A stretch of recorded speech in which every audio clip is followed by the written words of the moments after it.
স্বেচ্ছাসেবী সংগঠনগুলোর ফুড কিচেনের সামনে অভুক্ত ফিলিস্তিনিরা ঘন্টার পর ঘন্টা লাইনে দাঁড়িয়ে থাকলেও মিলছে না খাবার। জাতিসংঘ সহ মানবিক সংগঠনগুলো বলছে হাতে গোনা আর মাত্র কয়েকদিন খাবার পাবে গাজাবাসী। 2 ঘন্টা ধরে অপেক্ষা করছি খাবারের জন্য, কিন্তু পাইনি। গাজাতে এখন কোনো খাবার নেই, পানি নেই, জীবনযাপনের জন্য প্রয়োজনীয় কিছুই নেই। পুনরায় হামলা শুরুর পর গত 63 দিন ধরে গাজা পুরোপুরি অবরুদ্ধ করে রেখেছে ইসরায়েল। ক্রসিং বন্ধ থাকায় সীমান্তে ঠায় দাঁড়িয়ে ত্রাণবাহী গাড়িবহর, গাড়িতেই নষ্ট হচ্ছে সেসব খাবার। অথচ অভুক্ত দিন কাটছে 20 লাখের বেশি ফিলিস্তিনির অধিকাংশরই। নেতানিয়াহুর অমানবিক এই আচরণকে যুদ্ধাপরাধ আখ্যা দিয়েছে জাতিসংঘ সহ বিভিন্ন মানবাধিকার সংস্থা।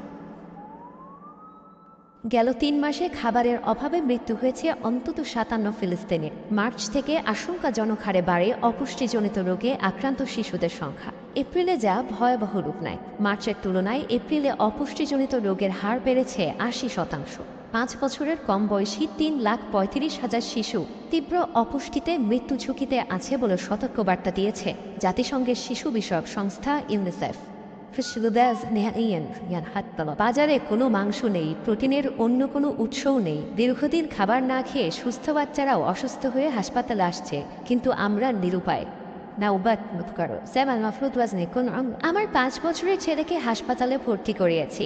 না খেতে খেতে ওর ওজন এখন মাত্র 9 কেজিতে দাঁড়িয়েছে। প্রতিদিনই ওর ওজন কমছে।